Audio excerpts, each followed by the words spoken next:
ये 5 पैसे की कहानी। कितने पैसे की? समय होता है, एक समय ऐसा होता है कि आप पे हजारों रुपए हो सकते हैं जेब में, एक समय 2 रुपए भी नहीं होते, वो 2 रुपए आपको बहुत बड़े लगते हैं।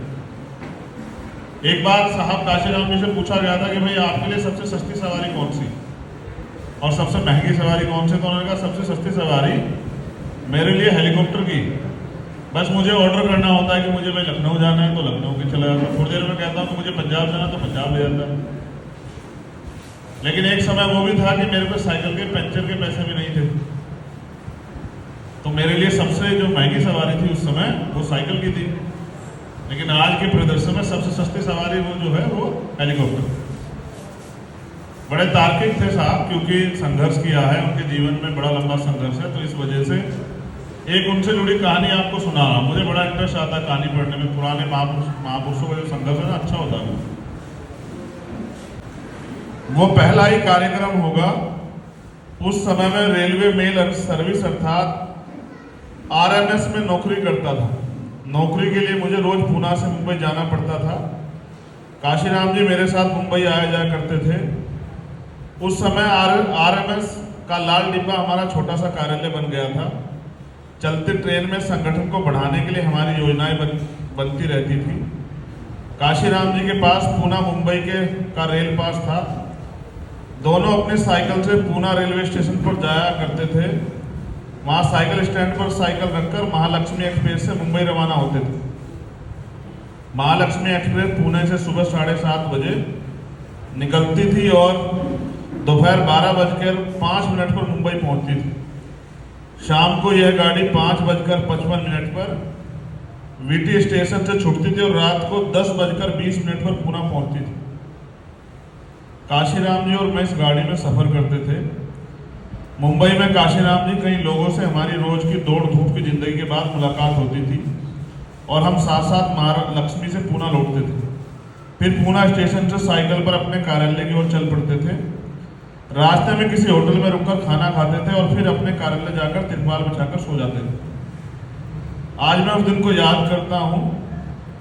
मुंबई से मैं और काशीराम जी महालक्ष्मी ट्रेन से पुणे आए। रात 10:30 बजे अपनी अपनी साइकिल निकालकर हम स्टेशन से बाहर आए। हमारा कार्यालय स्टेशन से 15-20 मिनट की दूरी पर था। बातें करते हुए पैदल ही चल रहे थे। हमें हमेशा स्टेशन के पास के वंदना होटल में खाना खाते थे। यहाँ खाना सस्ता मिलता था।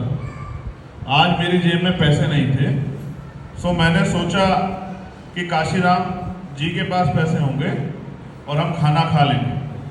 मगर वंदना होटल के सामने से गुजरने पर भी काशीराम जी नहीं रुके। मैंने सोचा आज उनका मटन खाने का मूड होगा, सो न्यूयॉर्क होटल में जाना होगा। काशीराम जी को मटन की डिश बहुत पसंद थी। वह मटन की डिश लजीज मिलती थी और मटन के पीसेज भी ज़्यादा मिलते थे।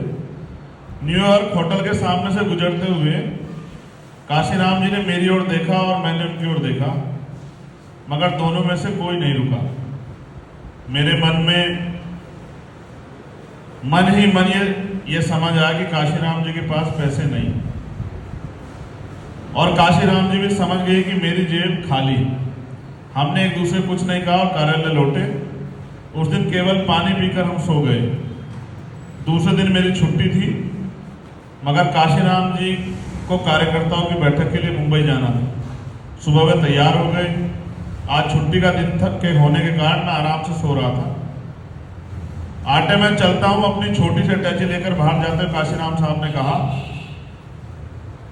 हाँ भाई जरा दरवाजा लगा देना, आज मैं आराम से उठने वाला हूं। नींद में उगड़ते ही हुए मैंने कहा। दरवाजा लगाकर काशीराम जी चले गए। अभी 5 मिनट भी नहीं हुई थी, दरवाजा खोलकर काशीराम वापस लौटे।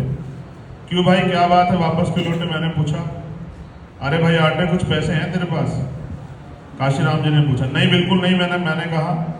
देखते हो इधर उधर कुछ पड़े होंगे। फिर मैंने ऑफिस के ड्रायर वगैरह खोलकर देखे, मेरे पास पैसे नहीं मिले। नहीं साहब कुछ भी पैसे नहीं है। मैंने निराश होकर कहा कम से कम 5 पैसे तो होंगे। उन्होंने फिर कहा, मैंने फिर ड्रायर ढूंढे मगर 5 पैसे भी नहीं मिले। नहीं साहब 5 पैसे भी नहीं है, मगर 5 पैसे क्या जरूरत पड़ी? मैंने पूछा अरे यार मेरी साइकिल में हवा नहीं है, हवा भरने के लिए 5 पैसे ही लगेंगे, काशीराम जी ने कहा। मेरी साइकिल ले जाओ, मैंने कहा। तुम्हारी साइकिल भी देख ली, उसमें भी हवा नहीं है। ठीक है, गाड़ी का समय हो रहा है, मैं चलता हूँ, कहते हुए काशीराम जी लगभग दौड़ते हुए निकल गए। टेरेस पर खड़े होकर मैंने देखा गाड़ी